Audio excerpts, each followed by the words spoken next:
With Barnstable Today, I'm Sarah Colvin.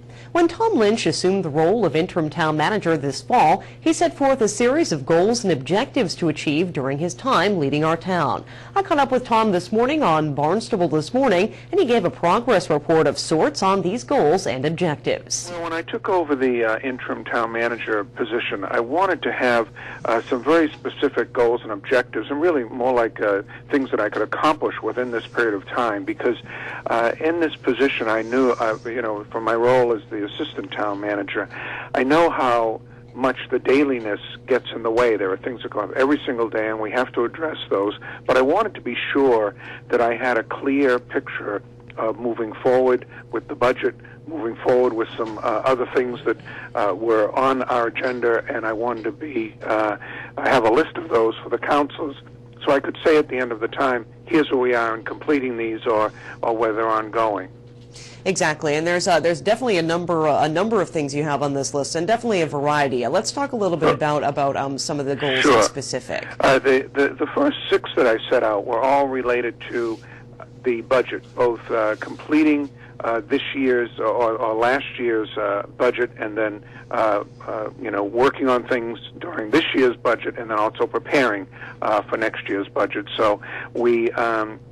First, on preparing the budget, we adopted our budget calendar, and we are implementing a budget this year that is beginning to put in the performance management system objectives that the council has talked about for quite some time. So that's ongoing. Then we looked at FY11 and closed out the books. We completed the audit. The auditors have been here. We got the submission for financial statements on so-called surplus funds certified by the Department of Revenue. And as you know, last week at the council meeting, we were able to, get the tax factors adopted, and the tax rate should be set as early as today. The Bureau of Accounts has to approve that. So, and then the final thing that will kind of relate to the goals on the budget that I had set out was to conduct the public hearing on fees, which is going to happen on December 6th, and I'm sure you and I will probably talk about that so we can let people know where some of the fees that on our enterprise accounts will be going. Indeed, and those are just some pretty routine changes, right. And as you said, we'll talk about that in an upcoming interview, I'm sure. Well, and then I wanted to also get the council thinking and working, as all towns are now, on the Municipal Health Care Reform Act, and we held an update for the old council. There are a couple of sections of the Mass General Law that need to be accepted by the council, and that'll more than likely happen in January when we'll do a more in-depth workshop, because that sets into motion a very specific timeline that has to be followed with certain committees meeting and certain decisions made about what the insurance that we're going to offer to employees will look like, and what the rates will then be, and how that also then impacts your FY13 budget. Indeed. And moving on a little bit down this list, I know, obviously one of the things that we talked to former town manager John Klim about was really reaching out to the citizens, getting citizens involved, and you've really kind of worked to build on that, Tom. And talk to me a little bit about the virtual town meeting. I know we're getting excited about that launch very soon. Yes, we hope to have that happen on December 6th, where we're trying to increase citizen involvement by having them involved in a process where they can look at 6 or 7 questions that we've put together of things we're working on a regular basis, and have their input on it. So people will be able to go online, put to the so-called Barnstable iForum, and that'll be its own site. Go on to the Barnstable iForum, sign up, and offer an idea, and then others can come in and second that idea or add to it. It's been something that's been worked in very successfully in some other communities, and I believe would be the first on the Cape to do this. But it's kind of the next logical step, and we'll go into more detail, I hope, as early as next Monday on that. Exactly. Definitely looking forward to talking more about that, Tom. Organic procedure as well. I know I attended a little bit of that workshop that was held here at Town Hall last week. Really kind of interesting, talking about organic ways to take care of the grounds, essentially, all around town. Well, we have, through the Department of Public Works, been instituting an all-organic policy at the cemeteries for quite some time and through the town over the last few years. And we've also added that into our adopt-a spots, where we've put contract language where organic fertilizers and pesticides are the only sort of fertilization you can use. What we found in working and helping the individuals who were putting the forum on was that there are a lot of municipal lands that are out there. So we've talked to the schools. They also attended the forum, and we're going to put together a task force to be sure that all our properties are using organic pesticides. So that's an ongoing thing. There have been some specific accomplishments that way, but that's also ongoing.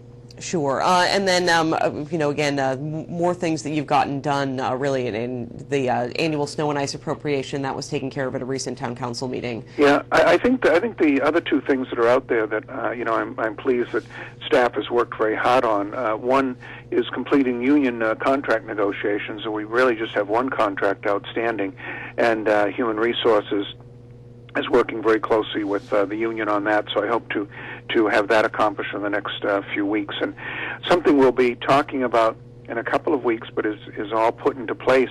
You and I have talked about the Voices of the Village and the need for kind of a citizen resource line where there could be one central point where citizens could call to make concerns about things that might be happening in their neighborhood, whether it's overcrowding or illegal parking, something that was going on that they were very concerned about, and working closely with the regulatory department, we have put something together on that, and we'll be putting a formal press release out and announcing the number in 2 weeks. So. Oh, that's great, Tom. Yeah, so is that really, that's something that if people have questions, is this just specific to neighborhood type questions? That's kind of one-stop shopping, if you will?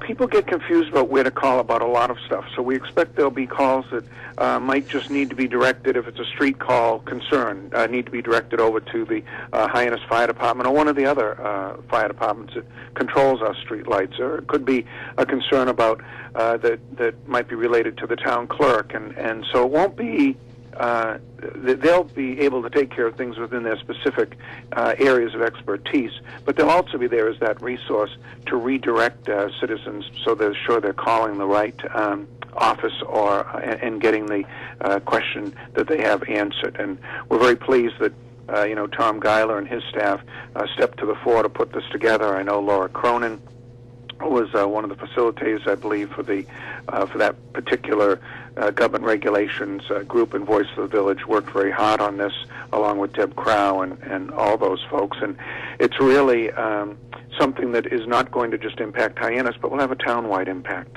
Absolutely. Great to know that service will soon be available. So, Tom, looking forward, is there anything that you want to add to this list of goals? Oh, yeah. I think what will happen is I'll be looking over those things that, have accomplished here, add the ones in the budget that will be ongoing.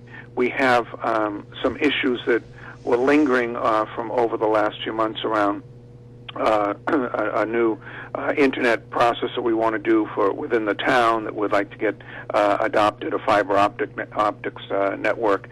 We have a lot of committees that have been working on various things, whether it's the recycling group that's looking at various ways to deal with our solid waste.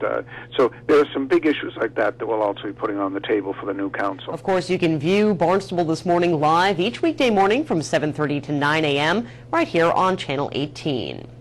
In other news, crews are back making repairs on the Bourne Bridge. Travel is restricted to one lane in either direction, 24 hours a day, 7 days a week, while that work is being done. The Special Commission on County Governance meets this Wednesday. Residents can weigh in with their comments regarding the current and future structure of county government. The meeting takes place at 5:30 Wednesday in the Barnstable County Assembly of Delegates meeting room. That's on the lower level of Barnstable 1st District Court in Barnstable Village.